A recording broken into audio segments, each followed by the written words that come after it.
About a month ago, Vanatoo sent me this desktop, near field desktop, maybe possibly midfield desktop type speaker to review, and I was like, cool, I'll give it a shot. Now, this is called the Vanatoo, and I hope that I'm pronouncing that correctly.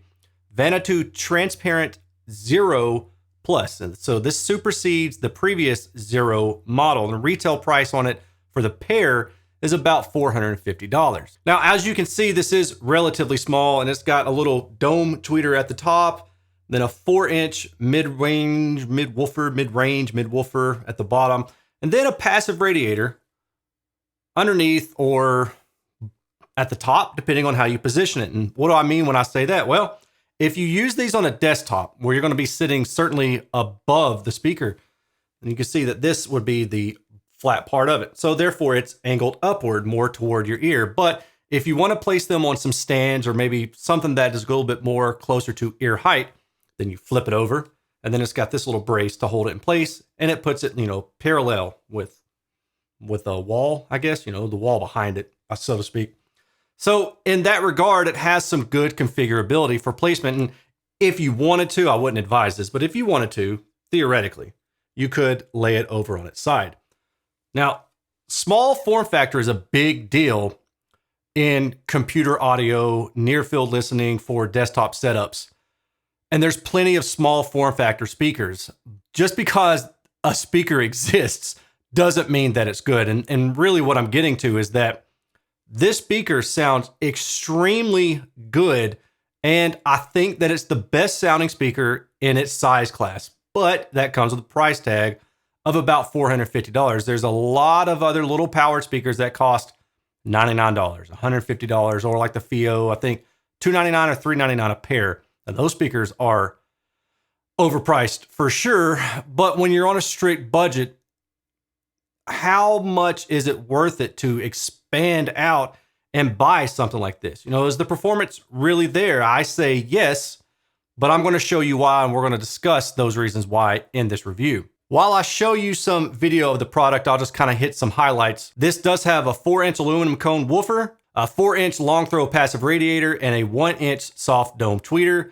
It is a 2-way bi-amplified active speaker, so a power speaker, has an 8th order DSP Butterworth high pass at 58 Hertz, so that's going to limit the low end. Now, it has all sorts of inputs from Bluetooth with aptX HD, USB, which will play up to 96 kilohertz, 24-bit, Toslink, same bit rate, and then 3.5 millimeter analog input, and it does feature a subwoofer out. The subwoofer output has AutoSense built in, so it's going to know when you have a subwoofer hooked up to it. Now, in my listening, I didn't use a subwoofer, and it's just because I just didn't really want to, but I will note that a few of my patrons commented on this particular speaker when I posted some data recently, and they said that they used this speaker or the predecessor, and they really appreciate the fact that it has a subwoofer output, and it really allows them to get a good full range or close to its signal from a desktop setup that also sounds neutral, because the problem is the other desktop speakers that I alluded to earlier, they sound bad, honestly. And it's not just me nitpicking. When you have a 7 decibel trough in the mid-range, which is, I'm gonna give you an example. This is me talking, and here's a 7 decibel trough in my mid-range. When you had that going on, it's a big problem. Intelligibility goes away. And if you're actually trying to use these to mix my voice or anybody else's voice, imagine what you're doing to try to offset that. You're going to boost that mid-range because it's going to sound incredibly unnatural. So now my voice is normal again, just letting you know. But that's kind of what you can expect from a lot of the lesser desktop speakers. They have scooped out mid-range, usually one note wonder in the bass, and piercing V-shaped highs. And they're just not a good neutral speaker to really do anything with, to be honest. These speakers, however, are very neutral, but you do have to pay attention to where your ear is relative to the tweeter. Go back to the example that I talked about earlier about the positioning of the speaker. So if you set it up where the desktop is flat like this with a little stand behind it, then you're going to want to make sure that your ear is level with that tweeter. Conversely, if you flip it like this, where it's angled up, then you can sit back a little bit further away from the tweeter, have them below you, and the tweeter line will be closer to your ear. Still though, in my listening, I actually had to kind of sink in my chair a little bit. I like to sit up high in the chair. So that meant that my ear was a little bit above the tweeter line, and that scooped out that upper mid-range area between about 2 to 4 kilohertz. On the flip side, there is some sort of, I don't know if I'll call it a resonance because I'm not sure if that's the exact cause. It may just be some crossover network, maybe needs a little bit more attention paid to it. But there is some sibilance between about 4 to 6 kilohertz. So those things can be easily remedied with equalization, or if you just try to get really close to on axis with that tweeter, that will solve some of it. But if you go above or below that tweeter line, expect some suck out and that attack, that percussive kind of range. The bass is extended for a speaker its size. Now, I don't recall the exact F3 and F10. We're going to look at that in a minute, but just subjectively speaking, I felt like the bass got down to around 70 hertz in my listening position, which is sitting on the desk at about 1 meter to a half a meter away, just depending on, where I was moving and turning my head and doing things while I was working. Is that sufficient for most people? I mean, maybe. For me, it's not. But then that's where the additional subwoofer output comes into play. So if you want lower bass, you're going to have to get a subwoofer. And I really think that should come as no surprise. You're going to need to use equalization at some point. And speaking of equalization, I reached out to you all on my page and my community tab, and I said, what free equalization programs are there for Windows? And you all, most all of you said APO equalizer. So I went and downloaded that, and then there's a GUI called Peace that I also downloaded. And when I got that, it was up and running in seconds. If you're familiar with how to run a computer, you can probably figure it out faster than I did. Then I went and just kind of dialed in the sound. I brought 125 down about 6 decibel. I brought 2.5 to 4 kilohertz up about 2 decibels. I brought 4 to 6 kilohertz down about 1 decibel. And then I boosted the high frequency above 10 kilohertz a little bit more to give me some more air and shimmer, because that's what I needed to do to get this speaker to sound good to my ears. Now, that's not taken away from the performance of the speaker itself. That's just saying that in the actual listening environment, there are some things that you'll probably still have to do no matter what, specifically below about 500 hertz, because that's where the room is going to be very dominant, even if you're sitting close to the speaker. All in all, I really like the speaker. That kind of summarizes my subjective thoughts. But now let's take a look at some of the data. First thing we're going to look at is the on-axis response and the listening window. The listening window is plus or minus 30 degrees to the side, plus or minus 10 degrees above and below the reference line, which in this case is the tweeter. The black response is the on-axis response, and then the green is the listening window. Now, listening window, usually you want actually both of these to be somewhat flat. Listening window, you can have a little bit of a trailing off in the high frequency, and then that indicates overall good performance. And that's what we're looking for here. Now, this speaker is pretty reasonably linear, except for this stronger dip around 7 to 8 kilohertz. Now, I don't know what that's caused by, and normally I would say that it's diffraction, but since the listening window tracks that response, it could just be some sort of internal resonance in the tweeter housing itself. I'm not sure. Is that an issue? I'd rather have a dip than a spike there. And since it's relatively narrow NQ, which means that it's not spread out over a lot of different frequencies, then it's less likely to be an issue. So that's one of those kind of things where you could turn a mountain into a molehill. I'm not going to pick on that too much. For now, let's also focus on the bass response. There's a little bit of a shelf in the bass response, and this was set up in the default flat mode. You can actually lower this bass response shelf with another selection on the speakers themselves, but that's not how this speaker was tested. F3 is at 92 hertz and F10 is at 53 hertz. There's going to be a lot of attenuation at 50 hertz. 50 hertz and 60 hertz are primarily where kick drum is. So a lot of that thud that you hear from your favorite music, that's where that is. It's going to be heavily attenuated by the time you get to that frequency.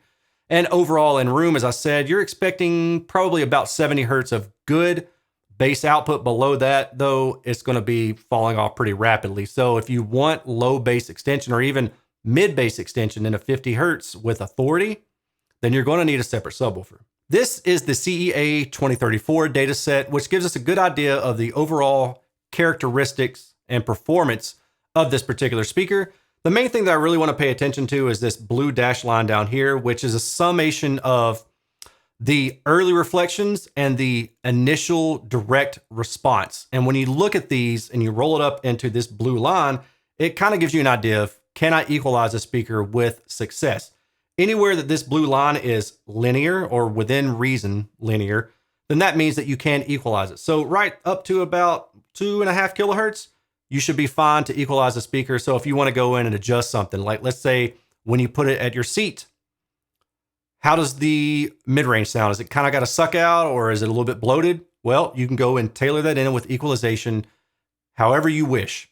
But when you get above 2.5 kilohertz, there's a down step in this response, which means that the directivity between the tweeter and the mid-woofer, they're not quite in sync. They're not doing the same thing. They're not spreading out their sound radiation in the same manner. So equalizing that is going to be a little bit tougher.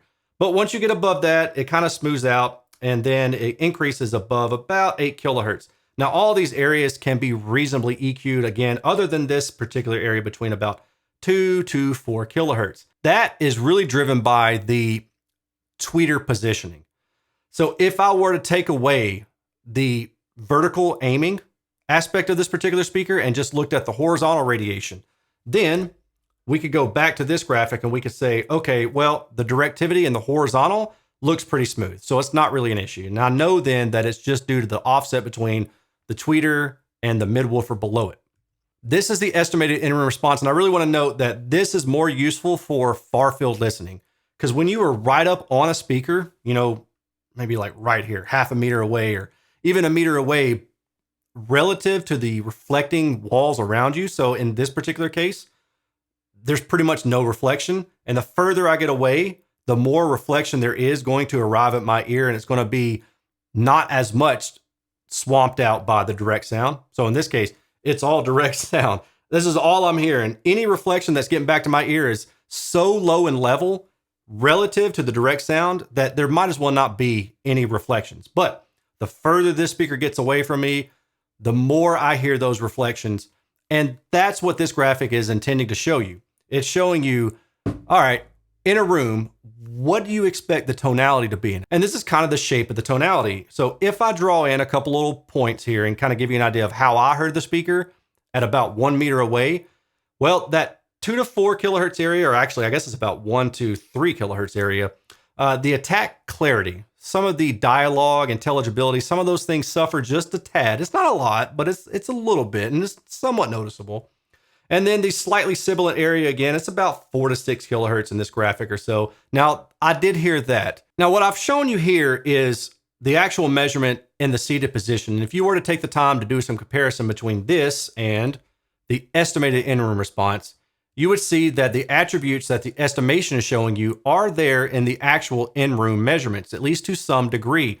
Above about 500 hertz is typically the tipping point, because below about 500 hertz for most rooms, that's where the room is going to be very dominant and indicate, or I should say dictate, a lot of what you're going to hear. But if you go and look, we can see that, yep, there's that dip between about 1 to 3 kilohertz. And then there's that rise between about 4 to 6 kilohertz. And then the high frequency is dropping off. And now, if you're wondering why there's all sorts of lines in here, well, these are just me playing with the different volume settings, or I should say the different levels for the tweeter and the mid-woofer. So you can see that the tweeter right here is dropped down at the lowest setting. I think this might be the highest setting. This is the mid-woofer at the highest setting, and this is the mid-woofer at its lowest setting. And then in the middle here is the neutral setting, and then me just playing with different positions, or me scooting away from the speaker, turning the speaker off axis, those kind of things. The sound radiation profile for the speaker is about plus or minus 60 degrees, which to me is right on the money of where I want radiation to be for a particular speaker. Vertically, we can say that in reference to the tweeter, which is this line right here, the radiation window is about plus or minus 20 degrees for the best sound, because if you go above or below that, then you get more of a suck out between the 2 to 3 kilohertz area, which is going to impact even more that clarity, that attack sound that you're looking for with certain instruments. Distortion and compression. Let me go ahead and preface this by reminding you once again, these are little desktop speakers. They're not going to get crazy loud with ultra low distortion from a far distance away. So with that in mind, 86 decibels at 1 meter away, the distortion looks reasonable. It's not great. I mean, I hope that it would maybe be just a little bit lower, but I'm willing to accept it because this is a 4-inch mid-woofer. If I go to 96 decibels, we can see that it does increase, but it's really not a whole lot. I'll flip back.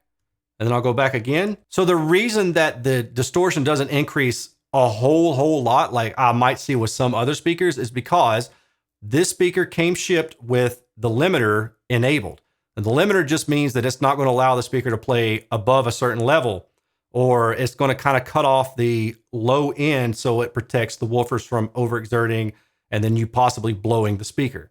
So that's why the distortion looks reasonable here. And I see that in other people's tests too. And they'll say, well, from 86 to 96, the distortion looks good. Well, at 96 decibels, that limiter is kicked in.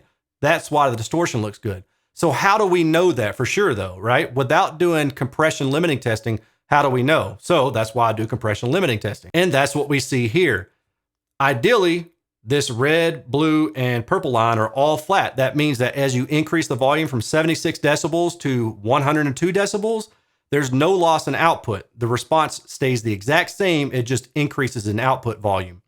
But because this has a compressor built in, did I say compressor? Because it has a compressor built into it, it's going to limit the frequencies and the output capabilities.